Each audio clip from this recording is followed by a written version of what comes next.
資本主義信仰の人々の圧力により崩壊した文明社会。悠久なる自然はそこに文明があったことを感じさせない。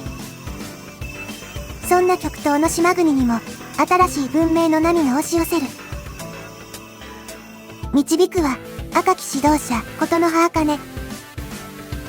率いるは赤き強靭な社会主義。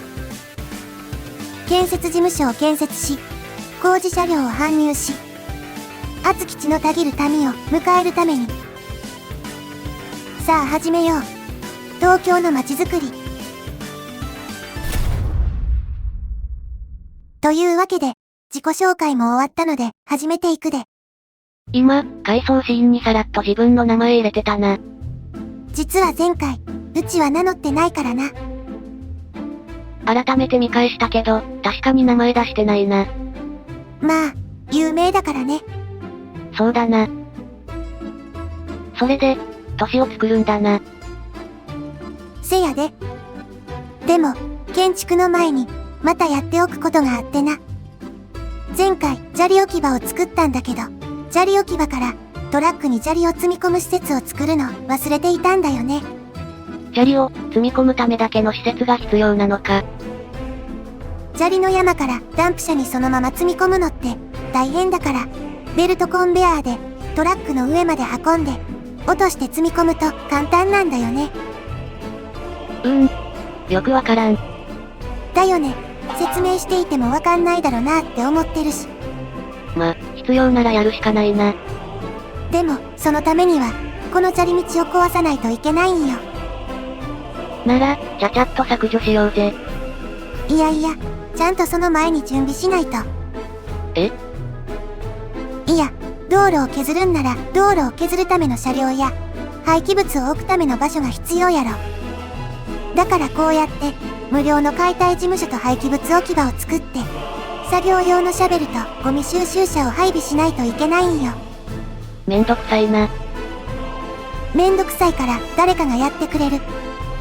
それが成り立つのは、汚いものが見えないように、デフォルメ、美化された、資本主義を模したゲームの中だけやで。さて、これで、砂利道をあぜ道に戻すことができたから、予定通り、砂利の積み込み施設を作って、動かすための電気も引いておくよ。発電所がなくても電気を使えるんだな。電気は重要なインフラだからね。最初から使えるように隣国が支援してくれるんだよ。電気を売ってくれるのか。バイデン大統領。いや、電気の購入先、共産主義国からだからな。しかもバイデン大統領って、歴史上の人物だろ。定期的にバッテリー切れ起こして充電が必要だったらしいよ。電気売ってる場合じゃないな。ついでに、平積みの建築資材の置き場も作ったよ。あ、平積み資材っていうのは、レンガとかプレハブパネルとか、重ねて保管できる資材のことだよ。建築用の資材で準備しておくのは、砂利だけじゃなかったのか？搬入する量が多くなりそうだから、あらかじめ準備しておこうと思ってね。砂利と平積み建築資材を補充するための無料の流通事務所を配置して、税関経由で他国から資源を購入するよう。さらに、作った建設事務所に建設車両も配備するよう。大盤振る舞いだな。資源を買うことで、資金がまた減ってきたけど、これで1年目の目標は完了だね。少し早く、計画達成だな。よきよき。では、このまま次の目標を立てるよ。と思ったら、雪か。これは積もりそうだな。もう11月後半だからね。東京で11月後半に雪が降ることなんてないんじゃないか？文明崩壊の余波で平均気温が下がっていて、この時期から3月までは全国的に雪が降るんだよ。雪が降ると経済的にも何か影響があるのか？雪道を車が走るのが遅くなったり、人民が体調を崩しやすくなったりするんだよ。今はまだ人民はいないけども。人民がいないのは降格って感じだな。でも車の速度が遅くなるのは問題だな。せやな。でも、そこはちゃんと対策あるんよ。この無料の整備局を設置して除雪車を配備することで、道路の除雪作業ができるようになるよ。路面が見えるようになったな。除雪した路面は、ブラックアイスバーンの可能性もあるけど、AI は、その辺は、ちゃんと分析して最高速度で走ってくれるよ。AI すごいけど、怖すぎだろ。さてさて、雪でキャッキャするのはそのくらいにして、2年目の目標は、すでに話している通り、人が住めるようにする、だよ。いよいよ、本格的な街だな。この世界は、人の住む街を作るハードルが結構高いからね。まずは、街に必要な最低限の建物を建てていくよ。東京ってことだから、中央には、生活するための買い物や娯楽ができる施設を建てて、周りに住宅地を作るようにするよ。街の中心部は地価が高くなるもんな。この世界に、地価の概念はないんけどな。こんな感じかな。たくさんの建設予約があるようだけど、これだけじゃ、どんな状態かわからんぜ。建てたら全貌が見えると思うよ。そんなわけで、建設開始。建設しながら、教えてほしいんだが、この世界で住民が生活するには、どんな施設が必要なんだ？いい質問だね、マリサくん。マリサくん、じゃねえよ。人々が生活するには、住むための住居。主食の食料や主菜の肉類を売る店舗。衣料品店、家電量販店。息抜きに、居酒屋、運動公園、映画館。教育系で、保育園、学校、大学。あとは、警察、消防、医療、暖房、ゴミ。こんな感じかな。おい。街づくりのリーダーによっては、居酒屋を作らないとかもあるらしいけど、うちが作る国は、よく学び、よく働き、よく遊ぶ、を大事にしているからね。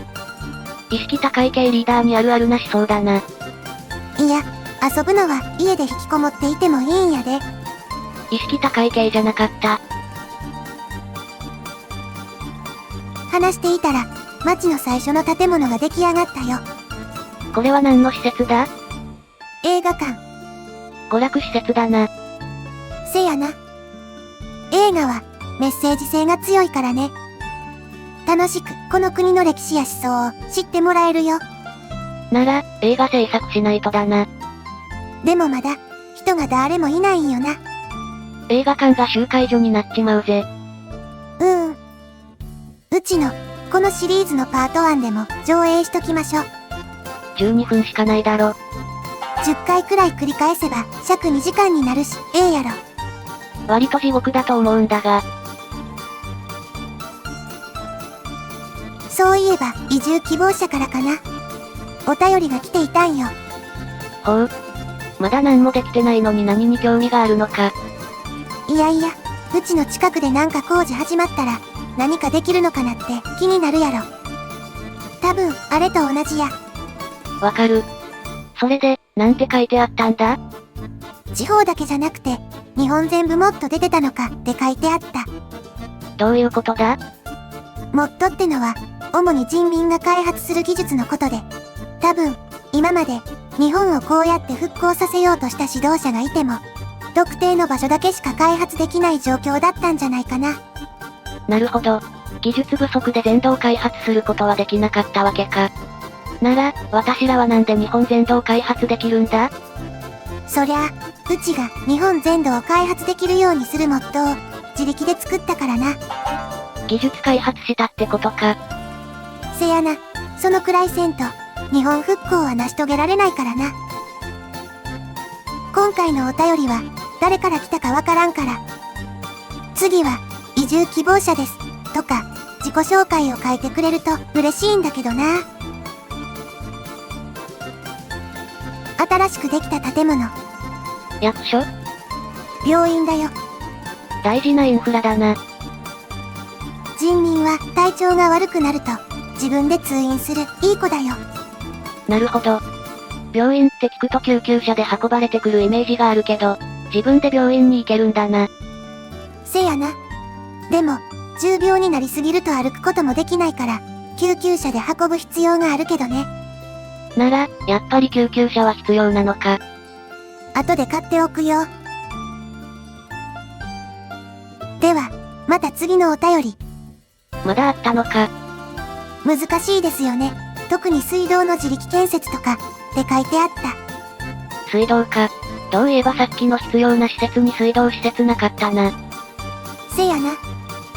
今回は、現実モード、デモードから、ちょっとだけ省いているからな。ちなみに、水道なしと昼夜を昼固定と、人民が不満を持ちにくい、が変えた部分だよ。なるほど。なんで、あえてここだけ変えたんだ？映えないからかな。え？水道は、全部、地下に上下水道の管引くだけだし、夜は画面見づらいからね。今後の移住希望者たちにも見てもらうにあたって、これらの設定は入れたところで魅力は伝わらないんよな。確かに見づらくなったらこの街の対外的な魅力半減だしな。で、最後の不満を持ちにくいというのはどういうことだ？いや、うちの国で人生を謳歌する人民が不満を持つわけないやろ。おう。不満を持つかもしれんけど、他の国よりは少ないと思うで。こうやって実情を公開しているわけだし。まあ、そういうことにしておくか。また、娯楽施設ができたよ。また映画館か？今度のは、体育館。わざわざ体育館で運動しなくても、その辺にいくらでも草原あるだろ。いやいや、風強い中、バドミントンとかできんやろ。体育館は必要でしょ。いきなりこんな何もないところに移住してきて、バドミントン始める奴がいるかよ。マリサ、それは多様性の否定やで。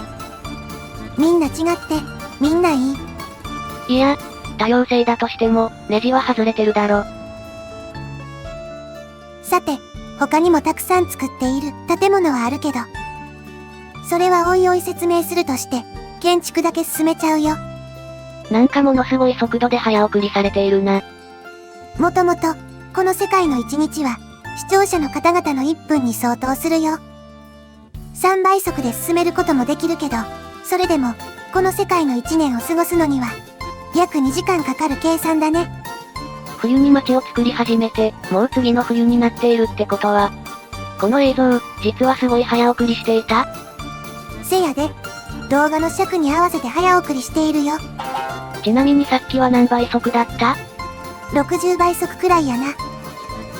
60倍速の街づくり実況とか、そうそうないな。せやろ。カメラ固定で頑張ってるんやで。時間泥棒も甚だしいな。よし、ではこれで街が出来上がるから、人民のお引っ越しは次回で。ところで、あかね。どうした？体育館燃えているぞ。体育館が燃えているけど、それも次回で。ええ。